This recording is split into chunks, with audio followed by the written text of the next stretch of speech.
Greetings to all my dear students. So dear students, in my previous video I had talked about active and passive voice. So if you have not gone through with that video of mine, so just go below in the description box. There you will find a link. Just click on that link and watch that video too. And don't forget to subscribe my channel, that is Learn with Cheshta Malwani. And our today's topic is narrations, direct and indirect speech. So basically हमें समझना है कि direct and indirect speech होती क्या है. तो इसको अच्छे से समझने के लिए हम इसकी डेफिनेशन पे जाते हैं.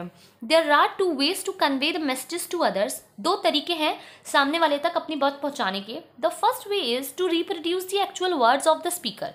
स्पीकर के एक्चुअल वर्ड्स को दोबारा अपने मुंह से निकाल कर रिप्रोड्यूस कर कर सामने वाले तक पहुंचाना. This is the first way. Okay, first way. The second is the other is to give the essence of his speech. उसकी स्पीच की बात बताते हुए विद स्लाइटली चेंज्ड वर्ड, कुछ वर्ड्स को चेंज करना. The first one is called direct speech. तो पहला था वो direct speech and the second is indirect speech. To understand even better I have short definition of both of them and few examples too.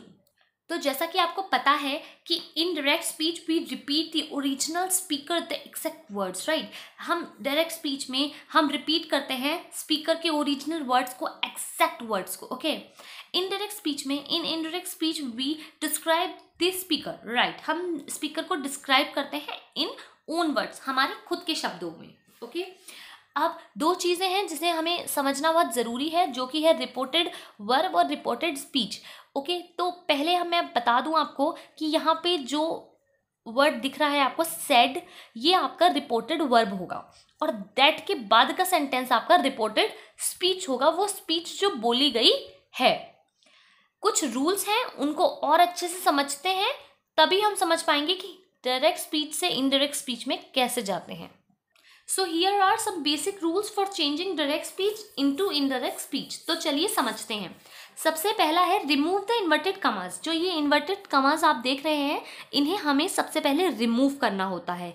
Omit the comma separating the reported verb from the actual words. Okay, हमें comma भी यहाँ से हटाना होगा. Okay.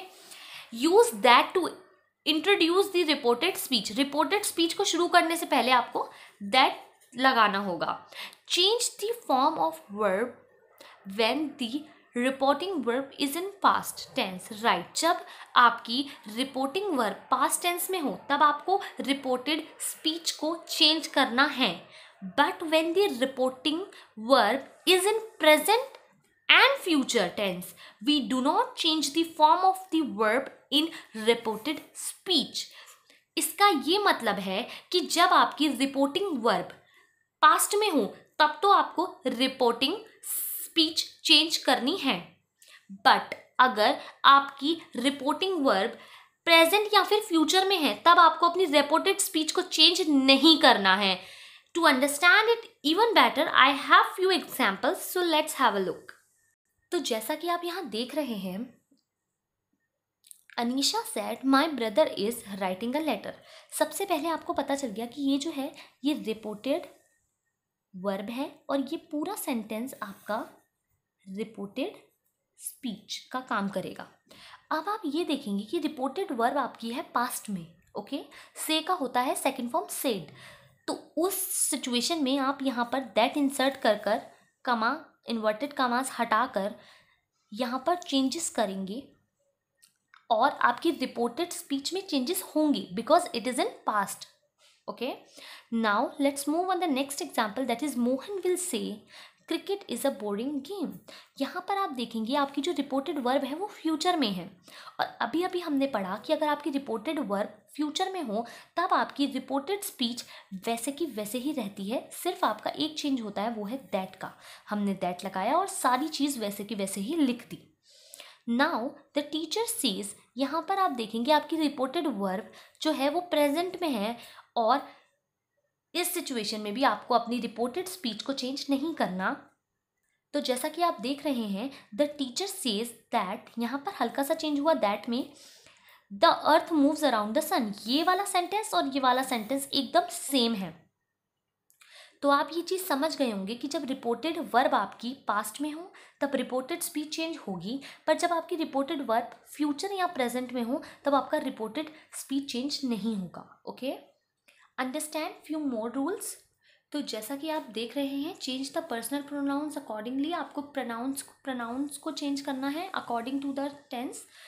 Make change in the word expressing nearness and time, time के हिसाब से भी आपको चेंज करना है। जैसे मैंने अगर बात की आई एम हियर, ओके, तो रिपोर्टेड स्पीच में आपका वो हो जाएगा, मतलब इनडायरेक्ट स्पीच में वो आपका हो जाएगा आई एम देयर, ओके, क्योंकि प्रेजेंट में बात नहीं हो रही, अब बात हो रही है पास्ट में। मेक चेंज इन वर्ड सेड, सेड में भी कभी कभी चेंज होता है अगर वो ऑब्जेक्ट के साथ फॉलो हो रहा है। Okay, so the above are the basic rules of converting direct speech into indirect speech. So I hope, dear students, that you have understood the whole concept of direct and indirect speech till now. So just subscribe my channel, that is Learn with Cheshta Malwani. Hit the like button, hit the bell icon so that you will not miss any of my coming videos. And don't forget to leave a comment. Bye bye, students.